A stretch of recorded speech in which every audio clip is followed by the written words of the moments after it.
Inson uchun eng muhim ne'matlardan biri tinchlik bo'lsa, ikkinchisi salomatlikdir. Shu o'rinda tibbiyot sohasida amalga oshirilayotgan keng ko'lamli islohotlar inson qadri uchun degan ezgu g'oyani o'zida mujassamlashtirganini alohida e'tirof etish muhim. Jizzax viloyatida ham keyingi 10 yillikda tibbiyot tizimida olib borilayotgan ishlar, belgilangan chora-tadbirlar ko'lami nihoyatda keng. Hozirda viloyat aholisiga jami 195 ta tibbiyot muassasalari, 16 ta viloyat darajasidagi markazlar va shifoxonalar xizmat ko'rsatib kelmoqda. Muhimi, barcha tibbiyot muassasalari yagona DMED axborot tizimiga ulangan. Ushbu tizim doirasida elektron poliklinika hamda elektron shifoxona dasturlari to'liq ishga tushirilgan. Viloyatda raqamlashtirishni rivojlantirish hamda moddiy texnik bazani yaxshilash maqsadida Sog'liqni saqlash vazirligi tomonidan joriy yil boshidan buyon 7,8 milliard so'mlik 1308 ta zamonaviy planshet, shuningdek 4,8 milliard so'mlik 565 ta monoblok kompyuter olib kelindi. Jizzax viloyatidagi 226 ta tibbiyot muassasalari DMED tizimiga ulanib, 1,266,000 nafardan ortiq aholining yagona elektron tibbiy kartasi shakllantirildi. Jizzax viloyatida ham tibbiyotni zamonaviy axborot texnologiyalarini joriy etish, tibbiy xizmatlarning sifatini oshirish bo'yicha tizimli ishlar olib borilmoqda. Jumladan, viloyatdagi tibbiyot muassasalarida elektron tibbiy hujjatlarning aylanishi, elektron navbat, bemorlarning elektron tibbiy kartalarini yuritish, laborator va diagnostik ma'lumotlarni raqamlashtirish ishlari bosqichma-bosqich joriy etilmoqda. Bu esa aholiga qulaylik yaratish, vaqtni tejash hamda tibbiy xizmatlarning tezkorligini ta'minlashga xizmat qilmoqda. Shuningdek, tibbiyot muassasalarida mavjud kompyuter va planshetlarning qurilmalarini qayta xatlovdan o'tkazish, ularning samarali ishlashini ta'minlash bo'yicha qayta xatlov ishlari olib borilmoqda. Tibbiyot xodimlarining raqamli tizimlardan foydalanish ko'nikmalarini oshirish maqsadida muntazam o'quv seminarlari tashkil etilmoqda. Bundan tashqari, tuman va shahar tibbiyot birlashmalarida faoliyat yuritayotgan IT operator hamshiralari bilan muntazam uchrashuvlar tashkil etilib, tizimning mavjud muammolari o'rganilmoqda va ular bartaraf etish hamda axborot tizimlarining samaradorligini oshirish yuzasidan zarur tavsiyalar berib borilmoqda. Raqamlashtirishdan ko'zlangan asosiy maqsad fuqarolarga sifatli, shaffof va tezkor tibbiy xizmatni ko'rsatish, inson omilini kamaytirish, qog'ozbozlikni qisqartirish hamda korrupsion holatlarni oldini olishdan iboratdir.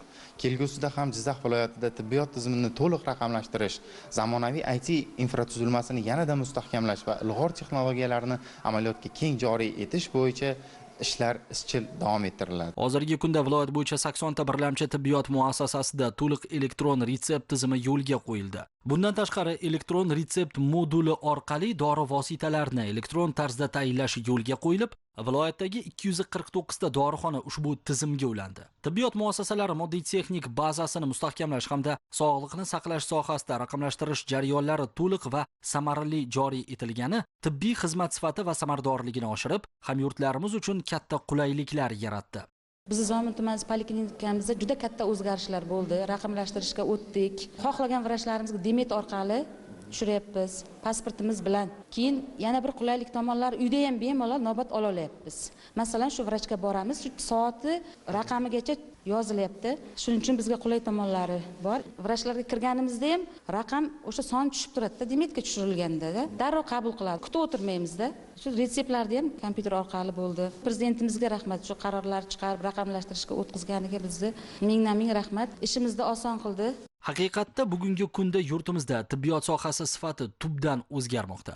Avvalo tibbiy sanitariya xizmati yaxshilanib, sog'lom turmush tarzi yangi bosqichga ko'tarildi. Ko'p tarmoqli poliklinika hamda oilaviy shifokor punktlari moddiy texnik bazasi, kadrlar salohiyati yil sayin mustahkamlanmoqda. Birgina Zafarobod tumanini olib qaraydigan bo'lsak, Sog'liqni saqlash vazirligi tomonidan hududga 3 milliard 221 million so'mlik tibbiy apparatlar olib kelindi. Necha yillar og'ir ahvolda bo'lgan tuman yuqumli kasalliklar bo'limi ochiq tashabbusli byudjet hisobidan salkam 1,5 milliard so'm sarflanib, mukammal ta'mirlandi va zarur jihozlar bilan ta'minlandi. Tan olish kerak, tumanda tibbiy xizmat sifati uzoq yillar past bo'lgani uchun ham aholining tibbiyot birlashmasiga bo'lgan ishonchi uzilgan edi. Davlat rahbarining tashabbusi va e'tibori natijasida chekka hududlarda ham sohada sifat ko'rsatkichi ko'tarilib, ushbu shifo maskaniga bosqichma-bosqich zamonaviy tibbiy asbob uskunalar olib kelinyapti va tajribali shifokorlar jalb etilmoqda. Men Zafarobod tuman tibbiyot birlashmasida 5 yildan beri ishlayman, xirurgiya bo'limida.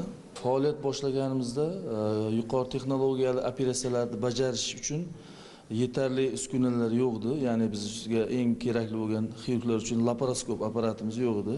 Laparoskop bilan, ya'ni yuqori texnologiyalar operatsiyalarni bajarish 2023-yildan boshlab amalda qo'llanilyapti.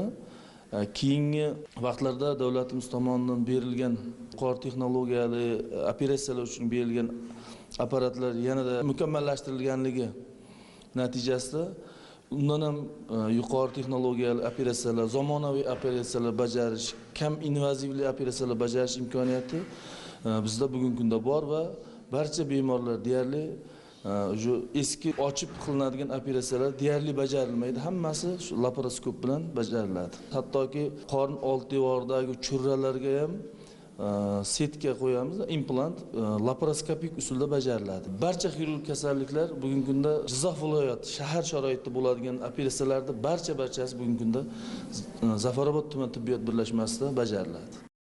Ayniqsa keyingi yillarda aholini tibbiyotga yaqinlashtirish va markaziy shifoxonalarga qatnash imkoni bo'lmagan hamyurtlarimizga qulaylik tug'dirish maqsadida joylarda salomatlik marafoni, tibbiy ko'riklar muntazam ravishda amalga oshirib borilyapti. Masalan, Zafarobod tumanidagi 5729 nafar aholiga xizmat ko'rsatib kelayotgan Lolazor oilaviy poliklinikada ana shunday tibbiy ko'rik tashkil etildi. O'z sog'lig'iga befarq bo'lmagan fuqarolar 12 ta tor doiradagi mutaxassis shifokorlar qabulida bo'lib, tekshiruvdan o'tishdi. Zarur hollarda kerakli tavsiyalarga ham ega bo'lishdi. Mana men o'zim o'qituvchi bo'lib ishlayman. Juda ham bilasiz, sog'liqqa e'tibor berish kerak. Prezidentimizga minnatdorman. Chunki prezidentimiz chekka hududga ham katta e'tibor qaratdi. Bugun nafaqat bizning maktabimiz, balki butun qishlog'imiz hamda chekka hududlardagi, boshqa tumanlardagi qishloqlardagilar ham kelib tibbiy ko'rikdan o'tyapti. Bu tibbiy ko'rik hammamiz uchun kerak. Avvalambor o'zimiz sog'ligimiz uchun. Bugungi mana bu tashrif buyurgan vrachlar hammasi yurak bo'yicha, ko'z bo'yicha hammasi kelgan apparatlar bilan birgalikda kelgan va men bundan juda ham minnatdorman. Agar biz borishimiz uchun birinchi navbatda yo'l kira sarflardik. Mana hozir hamma sharoitlar, biz ular oldiga bormadik, ular biz oldimizga kelishdi. Bundan juda ham xursandman. Sog'lomlashtirish tadbirining o'ziga xos tomoni, shifokorlar shunchaki borib bemorlarni ko'rikdan o'tkazishayotgani yo'q. Ular uchun markazdan zamonaviy tibbiy asbob-uskunalar joylangan ko'chma mobil poliklinika, mobil laboratoriya, donorlik brigadalari, tez tibbiy yordam mashinalari ham jalb qilinyapti. Bu esa bemorlarga to'g'ri va aniq tashxis qo'yishda qo'l kelmoqda.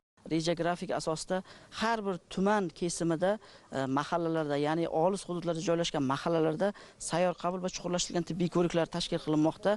Shuningdek, Sog'liqni saqlash vazirligining 335-sonli buyruqlar asosida salomatlik marafoni doirasida ham bu yerda tibbiy ko'riklar tashkil qilinmoqda. Joriy yilning shu vaqtiga qadar viloyatimizda 27 ta mahallada sayyor qabul va tibbiy ko'riklar o'tkazildi. Yilning oxirigacha har haftada bir kun belgilaganmiz grafik asosida har payshanba yilda oxirigacha 86 ta mahallada o'tkazish rejalashtirilgan tibbiy ko'rik natijasida uni xulosalaridan kelib chiqib, kasallik aniqlangan bemorlar o'sha viloyat, respublika darajasida sog'lomlashtirish ishlari tashkil qilinadi.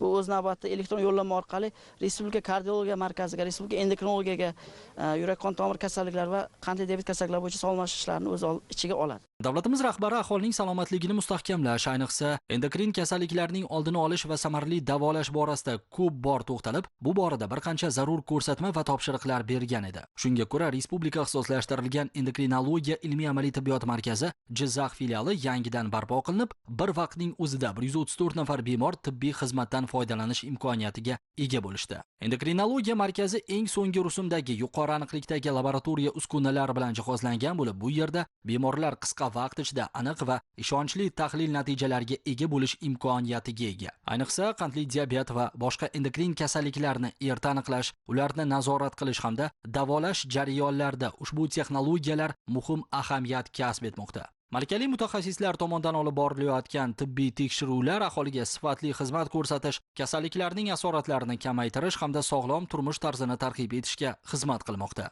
2022-yil 26-yanvarda O'zbekiston Respublikasi Prezidentining 102-sonli qarori chiqqan endokrinologiya xizmatini takomillashtirish hamda ko'lamini kengaytirish chora-tadbirlari to'g'risida. Ushbu qaror ijrosini amalga oshirish maqsadida barcha tumanlarda endoskrining o'tkazilmoqda. G'allarol tumani pilot tumani hisoblangan bo'lgani uchun biz markazimiz tashabbusi bilan glikomer test yaproqchalari muruvvat yordam tarzida taqdim etildi va ushbu test yaproqchalaridan foydalanib biz namunali skriningni G'allaorol tumanida o'tkazmoqdamiz. Shu kungacha mana bir hafta davomida 7 ta oilaviy poliklinikada guruhlarimiz o'sha vrachlardan, hamshiralardan iborat bir necha guruh endoskrininglarni namunali tarzda o'tkazmoqdalar. Ya'ni bu o'sha aholini 40 yoshdan oshgan, o'zini sog'lom hisoblagan aholini jalb qilib, ularda so'rovnomadan o'tkazib, tana vazni, bo'yi o'lchanyapti hamda ularda qandli diabetga moyillik bo'lgan, so'rovnomada baland chiqqan bemorlarni qonda qand miqdorlari o'lchanmoqda. Bu jarayonlarni biz aholiga ham tushuntiryapmiz. Bu skriningni maqsadi qandli diabetgacha olib bormaslik choralarini ko'ryapmiz. Mana aytishim mumkin, hozir mana shu 1200 ga yaqin aholini biz namunali tarzda o'tkazgan bo'lsak, skrining tadbirlaridan shuni ichida 10% dan yuqori aholida semizlik aniqlanmoqda. 2,5-3% atrofida diabet aniqlanyapti. Bu hali oxirgi natija emas, yana hali skrining tadbirlarimiz davom etyapti. Ularga o'sha joyni o'zidayoq endokrinologlarimiz maslahat berib ketishmoqda. Kadrlar ta'minoti masalasi yechimi sifatida Sog'liqni saqlash vazirligi hududiy hokimlar bilan birgalikda tibbiyot kadrlariga bo'lgan ehtiyojni hududlar, tumanlar va muassasalar kesimida aniqlash, bakalavriat ta'lim yo'nalishining maqsadli qabul kvotasini oshirish, maqsadli magistraturani 10%, klinik ordinatura qabul kvotasini 15% oshirish belgilab berilgan edi. Bu taklif mamlakatimizdagi minglab yoshlar hamda ota-onalar ko'ngliga bir olam quvonch olib kirdi. Davlat rahbarining ushbu muhim topshiriqlaridan so'ng respublikamizdan, jumladan Jizzax viloyatidan ham ko'plab iqtidorli yoshlar tibbiyot yo'nalishida tahsil olishga erishdi. Bugun ular malakali kadrlar sifatida tuman tibbiyot birlashmalarida aholiga xizmat ko'rsatib kelmoqda. Masalan, Zomin tumanini olib qaraydigan bo'lsak, 2016-yilda 100 nafar atrofida tor soha va umumiy amaliyot shifokorlari aholiga xizmat qilgan bo'lsa, yurtboshimizning qat'iy topshiriqlaridan so'ng bugun ular soni 200 nafarga yaqinlashdi. Masalan, Zomin tuman tibbiyot birlashmasining yosh tajribali shifokori Shohabbos Mahmudov ham prezidentimiz e'tibori va g'amxo'rligi natijasida yuzlab yoshlar qatori Toshkent tibbiyot pediatriya institutini muvaffaqiyatli yakunladi. 2023-yilda ham imtiyoz asosida Respublika shoshilinch tibbiy yordam ilmiy markazi Jizzax filiali ordinatura bolalar anesteziologiya va reanimatologiyasi bo'yicha tahsil oldi. Tumanlarda, viloyatlarda kadrlar yetishmasligi bo'lganligi sababli 2017-yil kvota asosida Jizzax viloyatiga ajratilgan 2 ta o'ringa davlat granti asosida Toshkent tibbiyot pediatriya institutiga kirganman.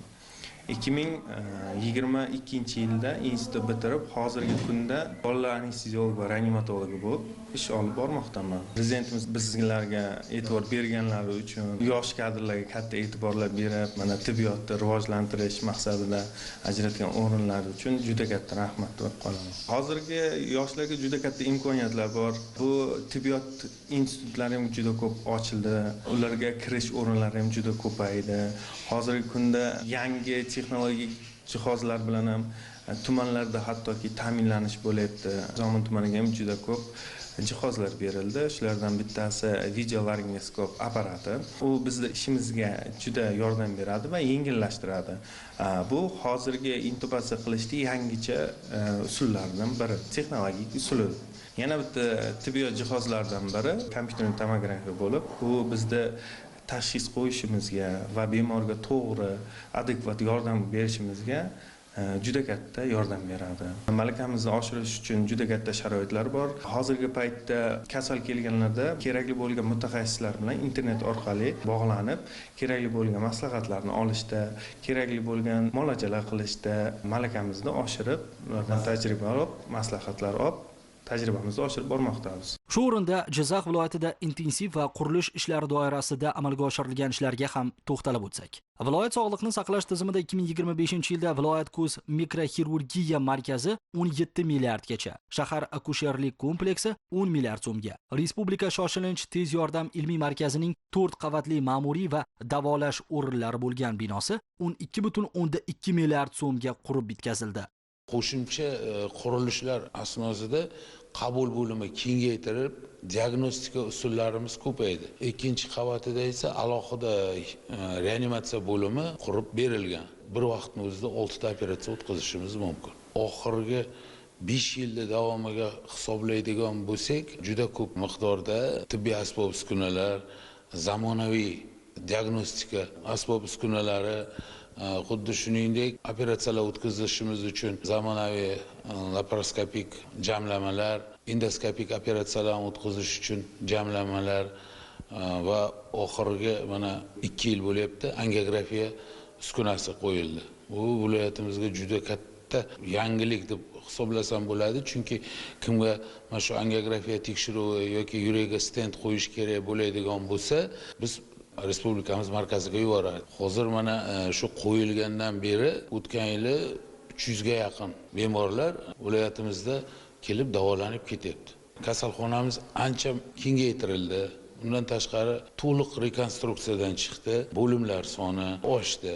Yangi bino, 4 qavatli bino ishga tushib, reabilitatsiya bo'limi, yangi apteka, laboratoriya tekshiruvlari o'tkazish uchun biokimik, klinik, bakteriologik laboratoriya joylashgan.